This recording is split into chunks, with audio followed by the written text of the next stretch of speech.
Student की life में ऐसा मोड़ आता है जब वो सोचता है कि क्या करें क्या ना करें, कौन से करियर का चुनाव करें जो उसको ब्राइट फ्यूचर दे सकता है। ऐसे कंफ्यूजन में ज़रूरत होती है करियर काउंसलर की। तो चलिए मिलते हैं करियर काउंसलर से।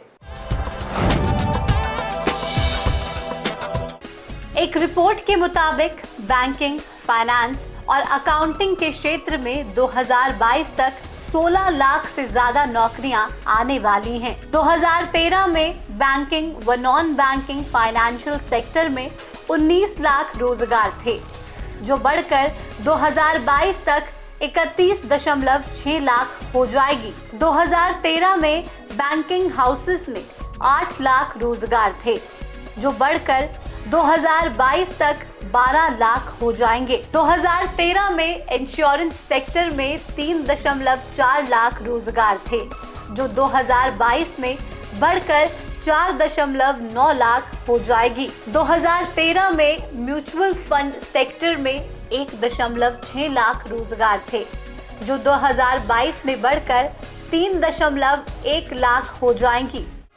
कोर्स की बात की जाए तो इससे कंप्यूटराइज्ड अकाउंट्स, टैक्सेशन, बैंकिंग और फाइनेंस की पढ़ाई कराई जाती है। आप ये कोर्स 12वीं के बाद कर सकते हैं। इस कोर्स की अवधि 6 महीने से 1 साल तक की है।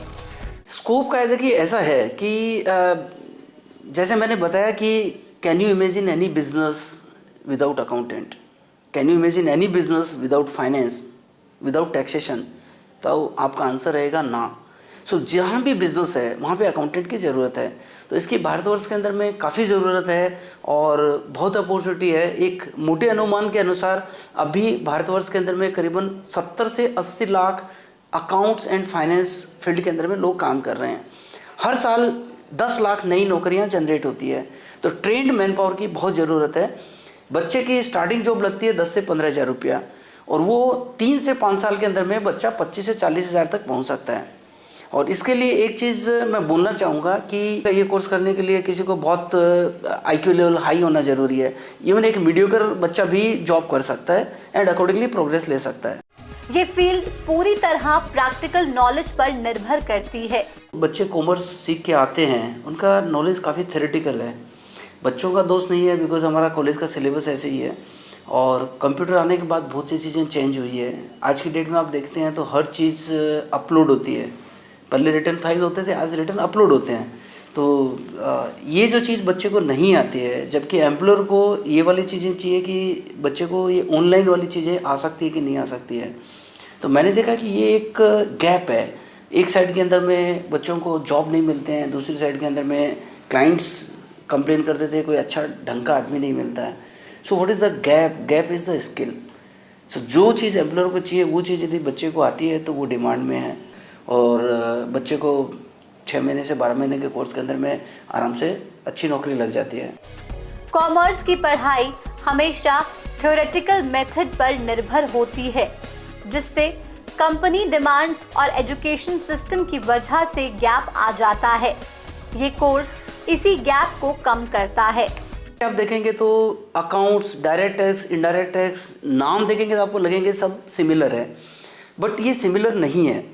क्यों? कि वहाँ पे जो होता है वो थ्योरेटिकल होता है, जबकि यहाँ पे जो जितना भी होता है वो प्रैक्टिकल होता है। तो बच्चा हैंड्स ऑन कंप्यूटर के ऊपर में काम करता है। देन एम्प्लॉयर को जो चीज़ें चाहिए वो चीज़ हम इसके अंदर में सिखाते हैं।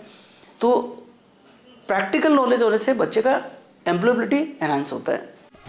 अकाउंट्स और फाइनेंस का कोर्स करने के बाद और कुछ सालों के अनुभव के बाद आप एक सफल उद्यमी भी बन सकते हैं। देखिए ऐसा है कि आजकल एक चीज़ ऐसा हुआ है कि जैसे मैंने बताया कि हर बिजनेस के अंदर में आपका टैक्स और अकाउंट की ज़रूरत है, और कंप्यूटर के बगैर भी आपका काम नहीं हो सकता। अब there are lot of small business जहाँ पे से सपोज उनको फुल टाइम अकाउंटेंट की ज़रूरत नहीं होती है।